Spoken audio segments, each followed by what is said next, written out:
You can see the trunk here has been gutted of the carpet, and this is where a lot of the swap content has been put. You can see here Celica GTS fuse box, as well as the ECU with the Toyota part number.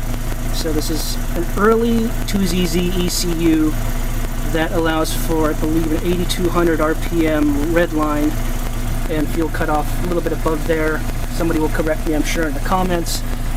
The battery is an Optima yellow top, and you can see there, right behind the battery, is the factory air box, which is where the air filter is housed. This is the firewall connection, and then from there it wraps around the inside of the trunk into the other wheel well. There's a little bit of what looks like grease here. This is fluid film that I've put down to lock out any moisture from causing any more of the surface rust that you see here. Third brake light does work. It was a bit corroded. The connections were a bit corroded last time I had it inspected, but I fixed it and it passed Massachusetts inspection, and that is valid until October of this year. Alright, let me get out of the trunk and do a body walk around. Body walk around. The paint is generally fairly original, which is to say unrestored and unrepainted. As with any MR2, there's going to be a bit of surface rust around the wheel wells. So you can see right behind the wheel, there's a little spot right there. Let's see if I can get it to focus a bit.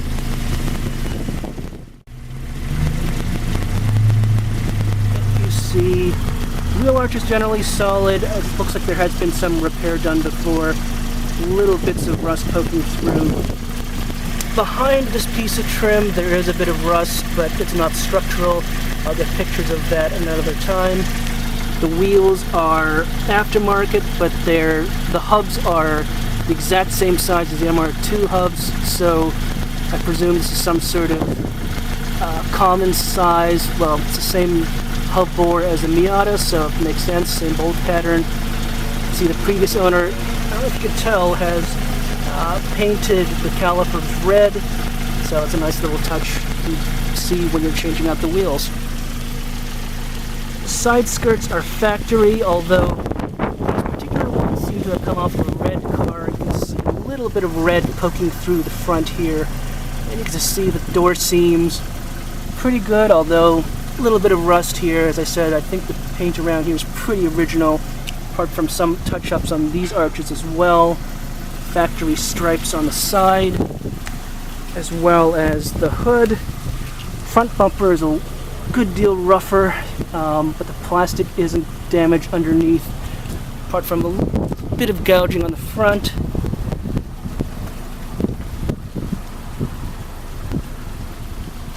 And the same story on the driver's side.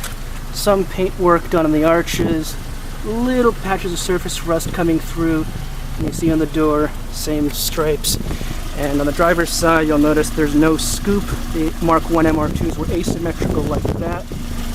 And as I continue here, driver's door is sagging a little bit. I do have a spare pair of hinges from a UK passenger side door for a Mark 1, and those will come with the car.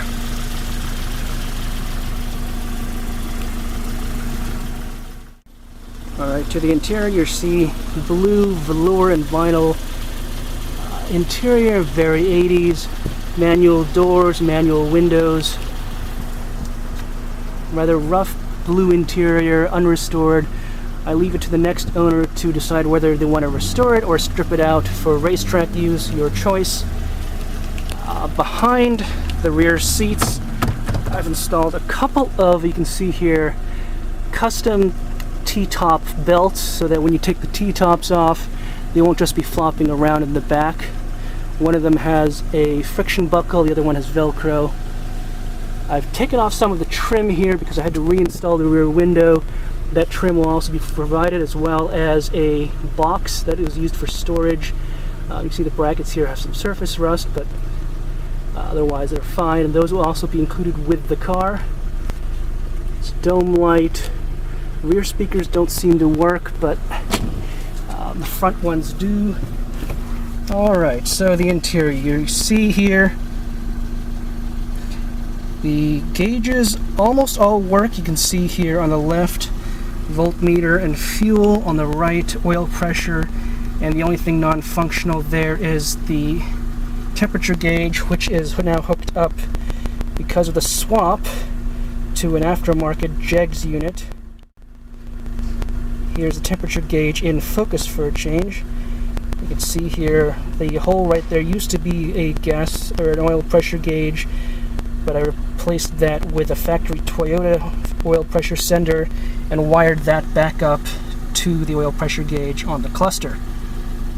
And again, on the left, voltage and fuel. You can see the original tachometer and speedometer work. Give it a rev.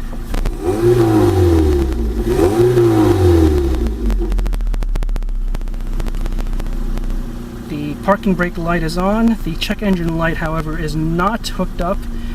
This car does not have the original EVAP system that the 2ZZ did, so therefore it would be triggering a check engine light all the time. However, right behind the driver's seat, you see there is an OBD2 port right next to the engine lid release, and I can confirm it does work. I've diagnosed a oxygen sensor fault from it and have replaced the oxygen sensor accordingly. You can see there's cracks on the dash, but generally the seats are pretty good, which is pretty rare for a car of this age. And up there, the T-top trim pieces there are new from ToysRUs.com, and on the driver's side as well. Hard to tell from the contrast here. One more shot of the seats. You can see even the driver's side bolster, there's a little bit of wear on the piping, but the cloth itself of the seat is almost intact.